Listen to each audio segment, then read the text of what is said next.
So today I'm going to deal with door handles.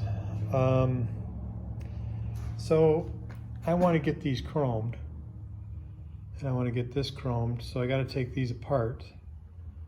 So I'm practicing on some other handles I have, and I'll show you exactly what I am doing to take these apart.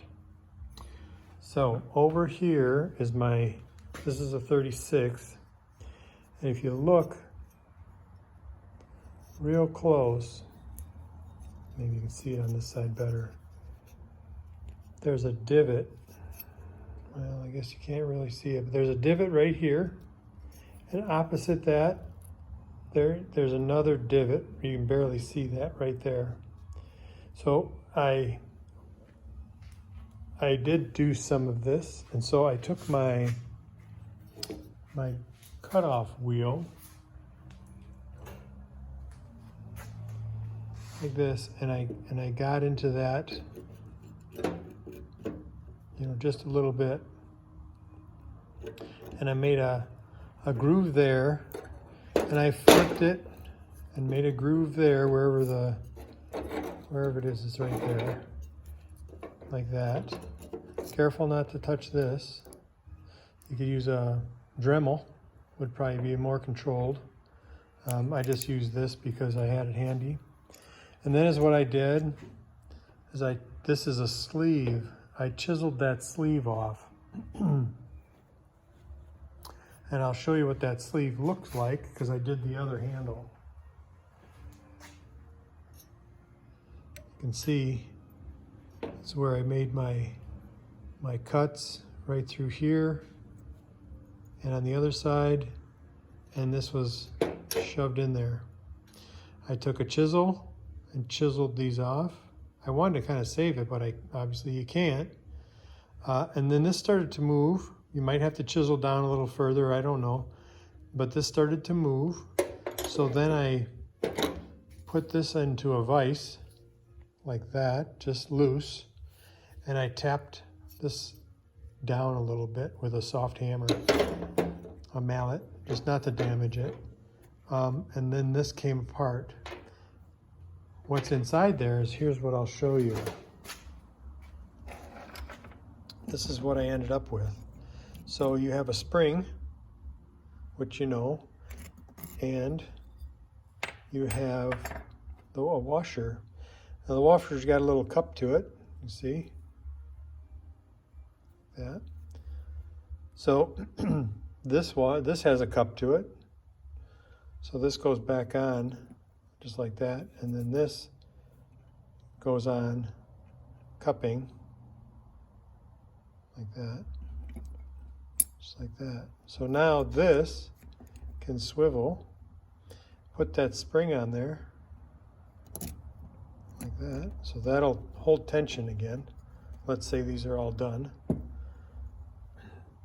Then I went to Menards because I needed to figure out what I was going to do to make that same type of piece that goes on here. And I decided that I'm going to look around and see what I can come up with. Well, I came up with this nifty little thing.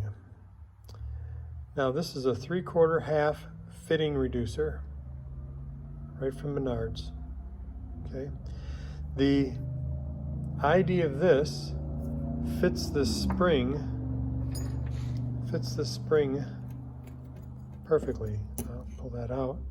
It just sits right inside there. Perfect. And then the idea of this squeezes onto this. And one more thing I will note, that like I said, when I cut those grooves, you can see where I cut them right there, and right there.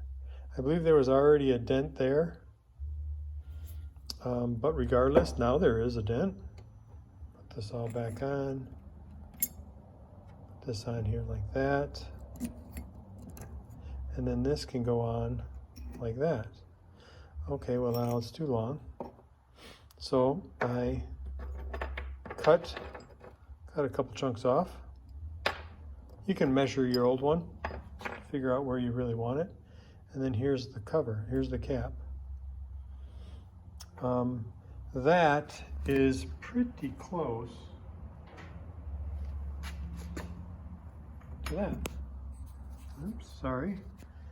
Pretty close to that, other than this is destroyed. But you can see, I don't know if you can kind of see this or not, but you kind of measure it to match.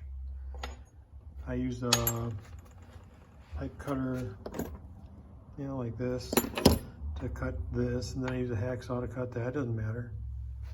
So now this can fit right over the top of that and squish down. One nice thing about this is you see the dent there? That dent will make it to my little cutout. So I try to line those up. It's not exactly perfectly across, but they're close. So they have to be perfect because I think this is going to squeeze on pretty good.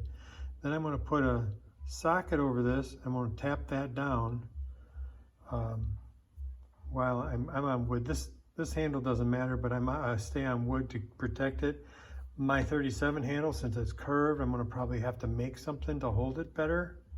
But I will tap that down and take a look and see what it looks like. See how it works. And here's the finished product.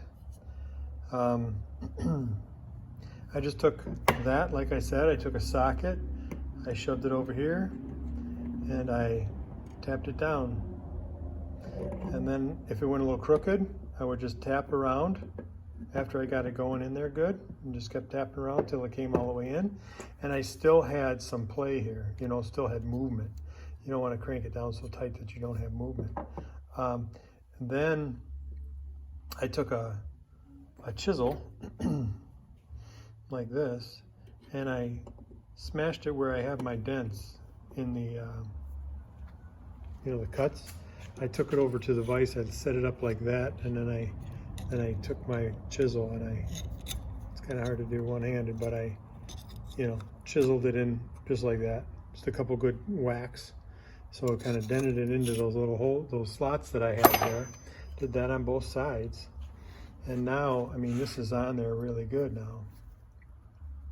So I don't think there's going to be any problem with that.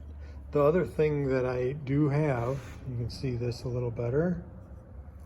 You know, you could trim this down a little more if you wanted to, because there's the end piece there. If you're going into a stock latch, that might need to be, you know, just trim it a little more flush through here. Mine's pretty close. But the other thing you can do, that this one had a square washer on it, and that's this one here. And so you could put that washer back on there and get it all down there. And then when you get it down all the way, tap it down, you can take your center punch and punch this edge here right in here, and that'll distort that out. You do that to all four corners, and that'll hold that washer on, and that'll make sure then this can't slide at all. So there you go. That's what I figured out anyway. I'm sure there's other guys out there that do other stuff, but I thought this was about the easiest way you could do it. I mean, you know, and I think it was going to work just fine. Even though this is a 36 handle, 37 handle is pretty much the same right through here. So, all right, that'll be it. But that's how you get this off and this off, so you can re-chrome them or nickel plate them or whatever you're going to do. I see this might be, I don't know if they're nickel and chromed or what they are exactly, but I'm chroming mine so they match. They're bright and they're stronger. Coating on there. So anyway, that's how I did it.